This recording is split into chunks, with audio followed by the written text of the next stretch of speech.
वंदे मातरम। Welcome back to our YouTube channel. अगर आप फाइनेंशियल न्यूज़ को कवर कर रहे हो और आप उन पर इंटरेस्ट रखते हो तो आपने एक बात जरूर गौर की होगी कि मिड फरवरी के बाद में आपने देखा होगा कि लगातार जो मार्केट कैप है, हमारी जो सर्विस सेक्टर की कंपनियां हैं, जो आईटी सेक्टर की जो कंपनियां हैं, उनका मार्केट कैप लगातार क्रैश कर रहा है। और इसके लिए बहुत सारे जो है इफ एंड बट लगाए हुए हैं और लोग इसको जो है एक ब्लड बाथ का नाम दे रहे हैं in sense of the market cap का जो लॉस हो रहा है। आज हम इसमें ये देखने वाले हैं कि आखिर ये जो मार्केट कैप है, इसका जो लॉस है इतनी तेजी से क्यों हो रहा है, इसके पीछे के कारण क्या है और वास्तव में आगे ये कम होगा या फिर कुछ समय के बाद में इसमें एक उछाल आने वाला है।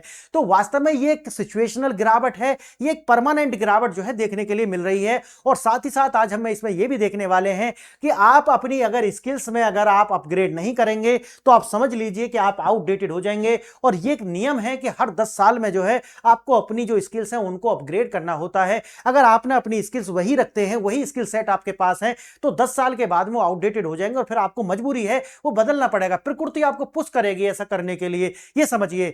आइए देखते हैं कि आज का जो हमारा विषय है वो यही है कि जो आईटी सेक्टर की जो कंपनी है उनके अंदर एक ब्लड बाथ जो है यहां पर सेंस जो दिया गया है वो है मार्केट कैप का क्रैश होना जो है वो देखने के लिए मिल रहा है। और इससे जो है आप सोचिए कि कितने जो रोजगार हैं वो खत्म होने वाले हैं और किस तरीका का जो ट्रस्ट डेफिसिट है वो कम होने वाला है, क्योंकि सारा का सारा जो है ट्रस्ट है। और आप ये भी जानते होंगे इसका एक अपना कास्केडिंग इफेक्ट होता है। कास्केडिंग इफेक्ट का मतलब है कि एक बार अगर जैसा आपने देखा होगा ना, एक साइकिल खड़ी हुई है बहुत सारी, अगर एक साइकिल को घेरते हो तो लगातार सारी साइकिल गिर जाती हैं। यही है कि एक हमारा सेक्टर अगर कमजोर होता है या वहां ट्रस्ट डेफिसिट आता है या उसके शेयर में गिरावट आती है तो आप सोचिए कि धीरे धीरे से दूसरी जो इससे जुड़ी हुई जो सेक्टर्स हैं उन पर भी ये प्रभाव देखने के लिए मिलता है। तो इकोनॉमी जो होती है वो अपने आप में इंटरकनेक्टेड होती है और इसीलिए आप देखते हैं कि एक सेक्टर प्रभावित होता है तो दूसरे सेक्टर भी उसी तरीका से प्रभावित होते जाएंगे। आइए देखते हैं इसका गिरावट जो देखी जा रही है, इसके प्रमुख 3 कारण जो है बताए जा रहे हैं। अलग अलग जो विशेषज्ञ हैं दुनिया के वो अलग अलग तरीका से इसकी जो कल्पना कर रहे हैं और एक अंदाजा ही लगा सकते हैं। समझना इस बात को, देखिए 3 कारण जो है इसमें बताए जा रहे हैं। एक तो है कि एआई का डर, यानी कि एक तरीका से आपने देखा होगा जैसे ऑटोमेशन इतना ज्यादा हो रहा है कि जो पहले हम सर्विस के सॉफ्टवेयर बना करके बेचते थे, हमारे भारत की जो कंपनी है, अब वो जो सॉफ्टवेयर है वो आउटडेटेड हो चुके हैं। याद रखना इस बात को। पहले भारत में हम पर डे पर पर्सन के हिसाब से चार्ज किया करते थे अपनी सर्विस के लिए, जो वेस्ट के आउटसोर्सिंग जो जॉब थी उनके लिए, लेकिन आज वो सारा कार्य उनसे भी ज्यादा अच्छे ढंग से और जल्दी से जो है एआई कर पा रहा है। अब आप सोचिए कि अब हमको उस कार्य के लिए एक इंसान की आवश्यकता नहीं है, बल्कि उस कार्य को ज्यादा अच्छे से कर पाए उसके लिए हमें प्रॉम्प्ट देने होंगे। उस डाटा की सिक्योरिटी कैसे रख सकते हैं, ये क्लाउड कंप्यूटिंग, यानी कि अब उनका जो स्तर है वो बदल चुका है। इसका मतलब क्या है? इसका मतलब यह है कि एआई जो है वो जॉब नहीं खाएगा, बल्कि एक व्यक्ति आकर के आपको रिप्लेस कर देगा। क्लियर है? यानी कि क्या हुआ इसका मतलब यह हुआ कि जॉब खत्म आपकी नहीं होगी, बल्कि आपको बेहतर स्किल सेट वाला व्यक्ति जो है आपकी जॉब ले जाएगा। एआई ने आपकी जॉब नहीं ली है, आप ऐसा समझिए। तो यह अपग्रेड आपको करना पड़ेगा। आइए और देखते हैं। अब देखिए कोडिंग और जो मेंटेनेंस जैसे जो श्रम प्रधान पहले कार्य करते थे भारत के अंदर, वो अब जो है बिल्कुल तरीका से आउटडेटेड हो चुके हैं। वो कार्य जो एआई है वो आसानी से कर पा रहा है और सस्ते, यानी कि कॉस्ट कटिंग बहुत ज्यादा हो चुकी है। आगे देखना, और टाइमिंग भी जो सेविंग हो रही है। तो फिर अगर दोनों कार्य हो रहे हैं कि टाइमिंग भी कम लग रही है और हमारे पैसे भी बच रहे हैं, तो आप सोचिए कि चुनाव किसका होगा? इसी का होगा। दूसरा है अमेरिकी ब्याज दरों में दबाव, यानी कि दूसरा कारण बताया जा रहा है कि जो कि अमेरिका के अंदर जो उनका फेडरल रिजर्व है वो अपना जो हार्ड मॉनेटरी पॉलिसी लगातार रखे हुए है। और उसका कारण क्या है? उसका कारण यह है कि आप जानते होंगे कि अमेरिका के अंदर जो है इन्फ्लेशन ज्यादा है। यानी कि इन्फ्लेशन क्यों आया है? क्योंकि अमेरिका के जो राष्ट्रपति हैं उन्होंने दुनिया भर के ऊपर टैरिफ लगाए। उस टैरिफ से जो दुनिया के सामान है वो अमेरिका के अंदर जाकर के क्या हो जाते हैं? महंगे। और आप ये जानते हैं कि अमेरिका जो है कंजप्शन बेस्ड इकोनॉमी है, तो बाहर के सामान पर ज्यादा वो निर्भर है। इसीलिए आप देखेंगे कि सामान महंगे हो जाते हैं तो इससे इन्फ्लेशन बढ़ जाएगा। तो देश के अंदर इन्फ्लेशन बढ़ा हुआ है और जब इन्फ्लेशन बढ़ता है तो उसको कंट्रोल करने के लिए एक सामान्य तरीका जो है जो सेंट्रल बैंक्स अपनाते हैं वो होता है हार्ड, यानी कि टाइट मॉनेटरी पॉलिसी, यानी कि ब्याज दरों को ऊंचा रखो, यानी कि कंजप्शन जो है अपने आप कम हो जाए। सर क्लियर है?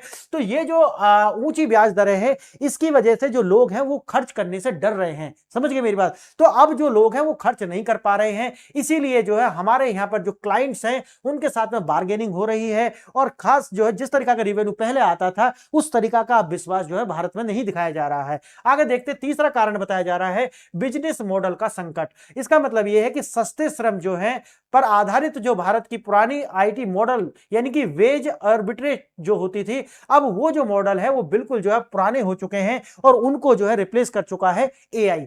देखना है इसके बाद देखना प्रभाव और भविष्य की राह, अर्थव्यवस्था और नौकरियों पर असर यानी कि कैंपस प्लेसमेंट, शहरी उपभोग, रियल एस्टेट की मांग। इसका मतलब यह है कि देखिए अगर इस तरीका से होता है तो आपके जो कैंपस में प्लेसमेंट है उन पर क्या आएगा, प्रभाव आएगा। लोग जो नौकरियां हैं, ये जो कंपनी है वो लोगों को नौकरी कम देंगी, क्लियर। उसके बाद में क्या है कि जब नौकरी कम मिलेंगी तो शहरी जो कंजप्शन है वो कम हो जाएगा, लोग जो है खर्च कम करेंगे, कंजप्शन कम करेंगे। और साथ ही साथ जो रियल एस्टेट है, रियल एस्टेट मतलब है घर खरीदना, ये घर वगैरह जो प्रॉपर्टी जो है उसके अंदर पैसे लोग नहीं लगाएंगे, क्योंकि वही जो अमेरिका के अंदर, यानी कि अमेरिका के अंदर भी लोग डरे हुए हैं और यहां पे भी लोग डर जाएंगे, यानी कि उनके पास उस तरीका का पैसा है ही नहीं, लीवरेज नहीं है।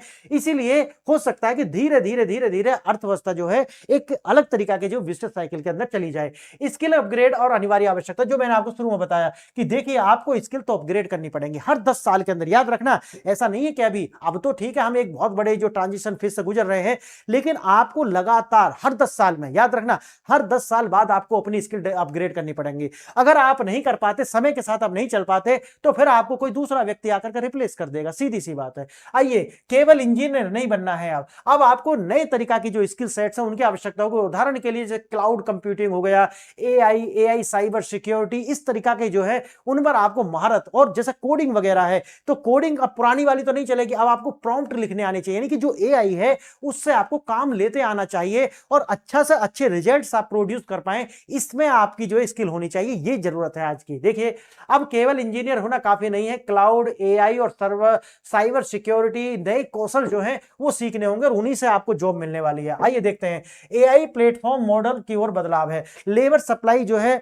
अब उसकी आवश्यकता कौन सी होगी, अब उनके लिए ऐसी लेबर चाहिए, यानी कि ऐसे स्किल सेट चाहिए जो मैंने अभी आपको बताए हैं। उसके बाद आता है इंटेलेक्चुअल प्रॉपर्टी यानी कि आईपीआर, ठीक है, और उसके बाद आता है एआई सिस्टम, यानी कि कंपनियों को लेबर सप्लाई छोड़कर अब इंटेलेक्चुअल प्रॉपर्टी राइट और एआई सिस्टम विकसित करने पर जो ध्यान है, और इसीलिए जो है उसी तरीका के स्किल सेट के व्यक्तियों की जो है वो भर्ती करने वाले हैं। अब हमारा जो मार्केट कैप आप जानते हैं ना, अगर नहीं जानते मैं बता रहा हूं, मार्केट कैप ये होता है कि जैसे अब एप्पल है तो एप्पल का अपना जो मार्केट कैप है वो उसकी टोटल वैल्यू से ज्यादा है, समझ गए। यानी कि मार्केट कैप वो है कि जो कंपनी अपने और आगे बढ़ने के लिए लोगों को क्या करती है, बॉन्ड जारी करती है, अपने पेपर जारी करती है, जिसे लोग खरीदते हैं विश्वास करके कि ये आगे जाकर के बढ़ेगा और उससे हमें प्रॉफिट होने वाला है, क्लियर। तो ये क्या होता है कि जितने का टोटल वैल्यूएशन होता है कंपनी का, हो सकता है कि उसका मार्केट कैप यानी कि मार्केट कैपिटलाइजेशन इसे बोलते हैं, वो उससे भी कहीं ज्यादा हो। और ये किससे होता है, ये आता है ट्रस्ट से, यानी कि अगर लोगों का ट्रस्ट ये है कि इसका जो शेयर का प्राइस आज है और 10 साल बाद हो सकता है कि इसका 10 गुना हो जाए, लोग आज इन्वेस्ट करेंगे जिससे आपका मार्केट कैप बढ़ता चला जाएगा, क्लियर है। एप्पल के साथ बिल्कुल यही हुआ है, माइक्रोसॉफ्ट हो, एप्पल हो, तो ये बड़ी बड़ी कंपनी इन्होंने ऐसे ही किया है। अब देखना टीसीएस जो है, अगर आप देखोगे मध्य फरवरी के बाद में लगभग 11.68 लाख करोड़ जो है इसके अंदर गिरावट आई है, सोचिए। आगे देखेंगे टॉप 6 आईटी कंपनियों में के अंदर देखोगे टोटल 4 लाख करोड़ की जो गिरावट आई है। तो ये अपने आप में क्या दिखा रहा है, ये आप में दिखा रहा है कि कहीं ना कहीं कोई ना कोई समस्या जो क्रिएट हो चुकी है, और ये अंतरराष्ट्रीय समस्या है। आप जानते हैं हमारी सर्विस सेक्टर पूरी दुनिया के अंदर जाती है, और पूरी दुनिया में अगर ये सब ट्रेंड देखने के लिए मिल रहा है तो उसके सबसे पीछे उसका जो कारण है, देखो ठीक है, एक द्वितीय कारण ये मान सकते हैं कि भाई ठीक है अमेरिका के अंदर ये, लेकिन ये सर्विस जो होती है ना, ये ज्यादातर प्राइस पर निर्भर नहीं करती। क्यों? कारण ये है कि ये अपनी जो इनकी आवश्यकता होती है वो बहुत ज्यादा होती है, इसलिए प्राइस इसमें मैटर नहीं करता। तो एक तो वो बात खारिज हो जाती है, लेकिन लोग मान के चलेंगे ठीक है भाई ऐसा भी हो सकता है, तो ये हम मान लेते हैं। भारतीय आईटी सेक्टर में जो है ब्लड बात जो है 4 लाख करोड़ का जो नुकसान है वो क्यों हुआ है। एआई जैसे मैंने बताया कि यूएस जॉब डेटा और गिरता मार्केट कैपिटलाइजेशन, ये जो है ये दिखाता है। और आपको 2 क्वेश्चन के जवाब और देने होंगे, और ये जो 2 क्वेश्चन है, अगर आपने पूरा लेक्चर अभी तक यहां तक सुना है तो आपको एक क्वेश्चन का जवाब तो लगभग मिल चुका होगा। क्वेश्चन देखिए ये है कि भारतीय आईटी सेक्टर का जो निर्यात है, यानी कि जो एक्सपोर्ट हम करते थे सर्विस सेक्टर का, ये बैलेंस ऑफ पेमेंट आप जानते होंगे बीओपी। बीओपी जो होता है यानी कि एक देश का जो बैलेंस ऑफ पेमेंट है, जो आयात और निर्यात हम करते हैं, उसके बाद में जो सरप्लस और या फिर डेफिसिट है, उसे बोलते हैं कि बैलेंस ऑफ पेमेंट जो है किस श्रेणी में आता था। अब आपके विकल्प हैं, कैपिटल अकाउंट में आता था, करंट अकाउंट इनविजिबल में आता था, मर्चेंडाइज ट्रेड में आता था, या यूनिलेटरल ट्रांसफर में आता था। करंट अकाउंट इनविजिबल्स, यानी कि ये जो जनरेट होता था किस में आता था, करंट अकाउंट के अंदर आता था, और किस में आता था, इनविजिबल्स। इनविजिबल जो अदृश्य हैं, जो दिखते नहीं है। आगे देखेंगे दूसरा क्वेश्चन और है, पारंपरिक भारतीय आईटी बिजनेस मॉडल मुख्य रूप से किस आर्थिक यानी कि इकोनॉमिक प्रिंसिपल पर आधारित थे, जो अब एआई के कारण खतरे में हैं? और आपके साथ चार विकल्प हैं, इकोनॉमीज ऑफ द स्केल, दूसरा है लेबर वेज आर्बिट्रेज, और law of the diminishing returns, और लिक्विडिटी प्रेफरेंसेस। और इसका जो आंसर है मैंने आपको शुरू की स्लाइड में दिखा दिया है। अगर आपने लेक्चर ध्यान से सुना तो आप सोचिए कि आप कितने ध्यान से सुन रहे हैं। देखिए आपको इसका आंसर जो है, अगर आपने, एक मिनट सोचिए पहले आप कि आपको इसका आंसर पता चल गया, पता चल गया। अब अपने मन में सोच लीजिए, देखो इसका आंसर क्या है। इसका आंसर देखो यहां पे है, सस्ते श्रम, यानी कि वेज आर्बिट्रेज। यानी कि कौन सा है, वेज आर्बिट्रेज, यानी कि दूसरे का आंसर कौन सा हो जाएगा अगर देखा जाए तो लेबर वेज आर्बिट्रेज, यानी कि या तो लेबर या फिर वेज आर्बिट्रेज। क्लियर है? तो ये दोनों क्वेश्चंस हैं। अब मैंने ये सोचा कि इसके अंदर हम 1 से 2 क्वेश्चन भी शामिल करेंगे, ताकि आपको जो है अपनी जो नॉलेज है उसको, और जो मैं बता रहा हूं वो आपको कितना याद रहता है ये, और इसके आंसर आपको लास्ट की स्लाइड पे जो है वो मिल जाएंगे। क्लियर है? और उसकी एक विस्तृत व्याख्या भी आपको मिल जाएगी। आइए देखते हैं, वैसे ध्यान से सुन लोगे तो आपको बिल्कुल आ जाएगा ये। पिछले 6 हफ्तों में टॉप आईटी कंपनीज जो हैं, जिसमें टीसीएस हो गया, इन्फोसिस हो गया, विप्रो हो गया, एचसीएल हो गया, इनके जो मार्केट कैप है उनमें लगातार जो है क्या आई है, गिरावट आई है। TCS market cap 10 lakh crore का जो मैंने अब शुरू बता दिया है, और इन्फोसिस में तो आप देखिए पिछले 1 साल में सबसे ज्यादा गिरावट देखने के लिए मिली है, लगभग 25% का, और टीसीएस के अंदर लगभग 30% का गिरावट। तो ये आपने आप में बहुत ज्यादा मायने रखता है। क्यों? क्योंकि ये सबकी जॉब से जुड़ा हुआ है, और जॉब अगर एक की जाती है तो देखिए पूरी अर्थव्यवस्था पर उसका प्रभाव पड़ेगा, और एक व्यक्ति भी अगर परेशान होता है तो उस पर समाज भी डिस्टर्ब होता है। इकोनॉमी हमारे समाज से जुड़ी हुई होती है, आप जानते होंगे इस अच्छे से। यह गिरावट एक जनवरी के मध्य से जो है फरवरी के बीच आपको देखने के लिए मिली है। बाजार के बादशाह बदल रहे हैं, सेक्टर ऑफ द रोटेशन जो है लगातार जारी है। जैसे टीसीएस, इन्फोसिस, इसके नाम एसबीआई, आईसीआईसीआई बैंक में उछाल, मार्केट कैप जो है टीसीएस को पीछे छोड़ करके आगे बढ़ चुका है। अब सोचिए, अब इसमें देखना बैंकिंग सेक्टर क्यों आगे बढ़ रहा है, बैंकिंग सेक्टर आगे क्यों बढ़ रहा है? क्यों? क्योंकि ये कोई सर्विस नहीं सेल कर रहे हैं, बल्कि ये क्या कर रहे हैं, सोचिए। बैंकिंग सेक्टर आज मांग है कि हर व्यक्ति सोच रहा है कि मैं अपना बिजनेस है उसे आगे बढ़ाऊं, और आप देखेंगे कि इससे बैंक जो है वो प्रॉफिट का सौदा है। इनका जो मार्केट कैप है, यानी कि इनके जो अपने जो शेयर वगैरह हैं उनको लोग ज्यादा ट्रस्ट कर रहे हैं। ये जो मार्केट का ये जो आपको दिखा रहा है, ये डेटा यही दिखा रहा है। आइए देखते हैं। यह केवल कंपनियों का प्रदर्शन नहीं बल्कि निवेशकों के भरोसा, मैंने आपको बताया, ये इन्वेस्टर्स का कॉन्फिडेंस दिखाता है। क्लियर? गिरावट के 2 मुख्य कारण हैं। डबल वेमी, क्या क्या है, एआई फोबिया, यानी कि अब लोगों को यह लग रहा है कि जो टीसीएस है या इन्फोसिस है, अब इनके जो शेयर हैं वो खरीदने सही नहीं है। कारण क्या है? क्योंकि इनके जो शेयर हैं उनमें गिरावट आएगी और जल्दी से बेच करके निकलिए। तो 2 कारण हो गए, एक तो ट्रस्ट डेफिसिट हो गया, और जब ज्यादा बिकवाली होगी तो अपने आप ही आप जानते होंगे शेयर के जो दाम है वो गिर जाएंगे। मार्केट में जिसकी अधिकता होती है उसका प्राइस कम हो जाएगा, बस ये समझ लीजिए। संरचनात्मक डर क्या है, स्ट्रक्चरल फियर क्या है, ये इंसानों की जगह ले रहा है, और ये इंसानों की जगह नहीं ले रहा है। क्या कर रहा है? इंसान ही इंसान की जगह ले रहे हैं, अलग स्किल सेट के साथ में। अब देखना है यूएस फेडरल रिजर्व, जो मैंने जो आपको बता दिया कि उनकी ब्याज दर ज्यादा महंगी है, इसीलिए जो है लोग ज्यादा खर्च नहीं कर रहे हैं। अब बैड क्वार्टर नहीं है, ये आईटी सेक्टर पर दोहरी मार जरूर है। ये नहीं कह सकते कि भाई ये ठीक है मध्य में आया अब चला जाएगा, नहीं, ये एक सोचिए कि स्ट्रक्चरल प्रॉब्लम है। ये मत समझ लेना कि ठीक है बैड टाइम है और फिर दोबारा से ही आप कर जाएगा। ये स्ट्रक्चरल प्रॉब्लम है और ये आने वाले समय में बढ़ने वाली है। कारण क्या है कि जिस तरीका से धीरे धीरे एआई एजेंट्स जितने स्ट्रांग होते जाएंगे, और जिस तरीका से आप जानते होंगे कि एक जो मशीन लर्निंग है वो ह्यूमन से इंटरेक्शन करने के बाद और ज्यादा सीखती है, तो जिस तरीका से एआई एजेंट्स और ज्यादा सीख रहे हैं, वो आने वाले समय में उनके पास में मनुष्य से तेजी से जो है स्किल सेट्स जो है आ जाएंगे, और हमें उनके साथ में अगर सामंजस्य बना करके रखना है हैं तो बिल्कुल हमें उनके साथ कार्य करना पड़ेगा। अब वो जमाने गए कि ठीक है सरकारी नौकरी हो जाएगी और आराम से अपना लेटे रहेंगे, अब बिल्कुल सरकारी नौकरी भी जो है उस तरीका की ही होने वाली है। आपको एआई के साथ में बिल्कुल जो है अलाइन होकर रहना पड़ेगा।